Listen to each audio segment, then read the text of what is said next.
Hello बच्चों, नमस्ते। I am के गौर 12th क्लास फिजिक्स के इस वीडियो में कैपेसिटर्स के सीरीज कॉम्बिनेशन को समझने वाले हैं। हम 3 कैपेसिटर लेंगे बच्चों यहाँ पर, जिनकी कैपेसिटी C1, C2 और C3 रहेगी। और सीरीज कॉम्बिनेशन में कनेक्ट करने के बाद में रिजल्टेंट कैपेसिटी का डेरिवेशन क्या होगा वो फाइंड आउट करेंगे। रिजल्टेंट कैपेसिटी की वैल्यू क्या होगी वो देखेंगे। तो मैं 3 कैपेसिटर बना रहा हूँ जिनकी कैपेसिटी C1, C2, C3 रहेगी, जिनको सीरीज फॉर्म में कनेक्ट करके दिखा रहा हूँ। देखिएगा बच्चों, देखिएगा मैंने 3 कैपेसिटर्स लिए हैं जिनकी कैपेसिटी C1, C2 और C3 रहे हैं सीरीज फॉर्म में। सीरीज फॉर्म का मतलब ये होता है बेटा, पहला जो कैपेसिटर होता है उसकी जो सेकंड नंबर की जो प्लेट है उसको अगले से कैपेसिटर की फर्स्ट प्लेट से कनेक्ट करना है। फिर सेकंड कैपेसिटर की सेकंड प्लेट को नेक्स्ट कैपेसिटर की थर्ड कैपेसिटर की फर्स्ट प्लेट से कनेक्ट करना है। इसी प्रकार से और भी अगर कैपेसिटर है तो आप कनेक्ट करते जाइएगा। फर्स्ट कैपेसिटर की फर्स्ट प्लेट को किसी एक पर्टिकुलर पॉइंट से आप कनेक्ट करते हैं, जिसकी हेल्प से आप चार्ज देते हैं। और ये जो जो लास्ट कैपेसिटर है उसके पॉइंट बी को आप क्या करते हैं, ग्राउंड करते हैं, ताकि ये जो चार्ज है वो ग्राउंड में आ जाए पॉजिटिव, और रिमेनिंग नेगेटिव चार्ज की वजह से कैपेसिटी क्या हो जाए, इंक्रीज हो जाए। अब बच्चों यहां पर मैं ग्राउंड कर रहा हूं और यहां पर चार्ज दे रहा हूं। देखिएगा बच्चों, मैंने कैपेसिटी लिखा C1, C2, C3, plate A B इस तरीके से ए बी है। अब मैं इसे ग्राउंड कनेक्ट कर रहा हूं बच्चों। देखिएगा यहाँ पर प्लस चार्ज, फिर ये माइनस, फिर इधर यहाँ पे प्लस, फिर माइनस, फिर ये प्लस। ठीक समझ में आ रहा है? यहाँ माइनस और यहाँ पे प्लस, प्लस पूरा ग्राउंड में आ जाएगा। मैं चार्ज दे के दिखा रहा हूँ। देखिएगा, चलिए पूरा ही समझा देता हूँ मैं। देखिएगा यहाँ प्लस चार्ज दे रहे हैं आप, इलेक्ट्रोस्टैटिक इंडक्शन से यहाँ पर माइनस चार्ज क्रिएट होगा। जो प्लस चार्ज है आउटर सरफेस पर वो नेक्स्ट प्लेट में ट्रांसफर हो जाएगा, नेक्स्ट कैपेसिटर की। तो ये यहां का प्लस चार्ज यहां ट्रांसफर हो जाएगा। अब इलेक्ट्रोस्टैटिक इंडक्शन से यहां पर माइनस चार्ज, फिर जो प्लस चार्ज है इसमें ट्रांसफर हो जाएगा इस प्लेट कैपेसिटर की फर्स्ट प्लेट में।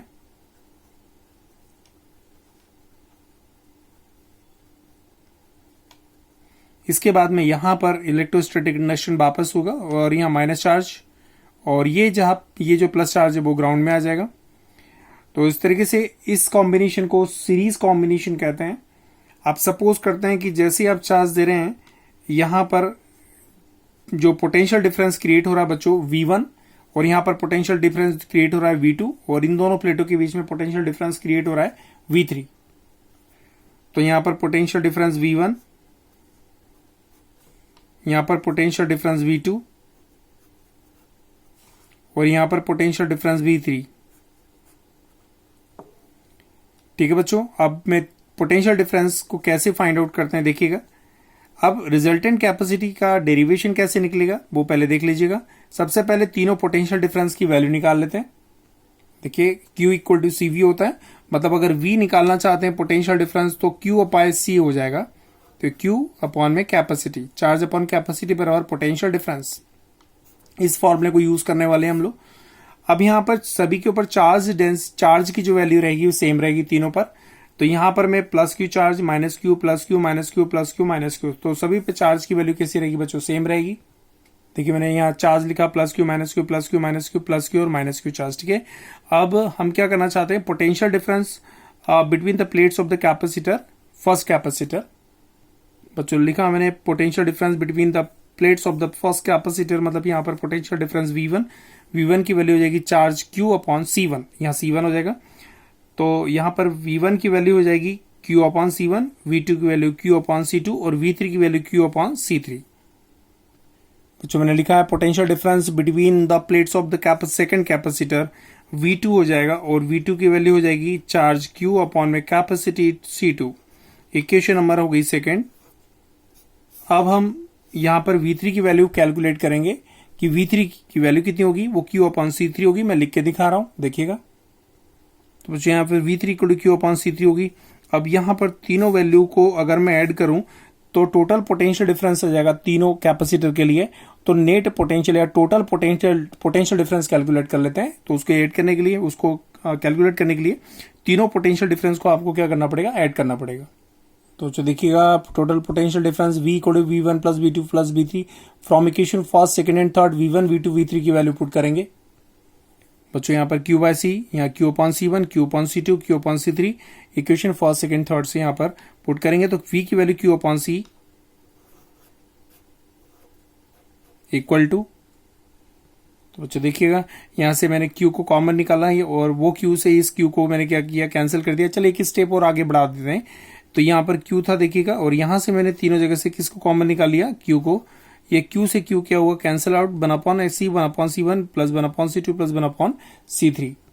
तो बच्चे उसकी थ्योरी ऐसे बोल पाएंगे, the reciprocal of the resultant capacity of the three capacitor या capacitors connected in series form is always equal to the sum of the reciprocals of their capacity, individual capacity.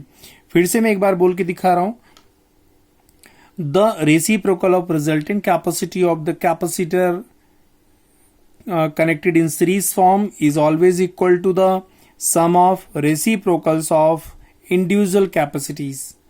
तो बच्चों ये क्वेश्चन मुझे लगता है आपको समझ में आ गया होगा, और पुराने जो वीडियोस हैं उनको देखते रहिएगा आप लोग, ठीक है ना, क्योंकि आप कंटिन्यू एक के बाद एक वीडियो देखेंगे बच्चों तो आपको फिजिक्स बहुत अच्छा लगने लग जाएगा। कई बच्चों को फिजिक्स से डर लगता है, उनको लगता है कि फिजिक्स टिपिकल है, तो एक बार गौर सर की बात मान के देखिएगा और वीडियो को कंटिन्यू देखिए आप, है ना बच्चे। मतलब कंटिन्यू का मतलब होता है कि एक भी वीडियो आप स्टार्टिंग से नहीं छोड़ते हैं और कंटिन्यूटी मेंटेन करते हैं, तो देखिएगा फिजिक्स बहुत आसान हो जाएगा आपके लिए। चलिए ये मैंने आपको स्क्रॉल करके दिखाया। आप एक काम करिएगा, मैं ओरिजिनल नोट्स आपके सामने शेयर कर रहा हूं। चलिए सीरीज कॉम्बिनेशन,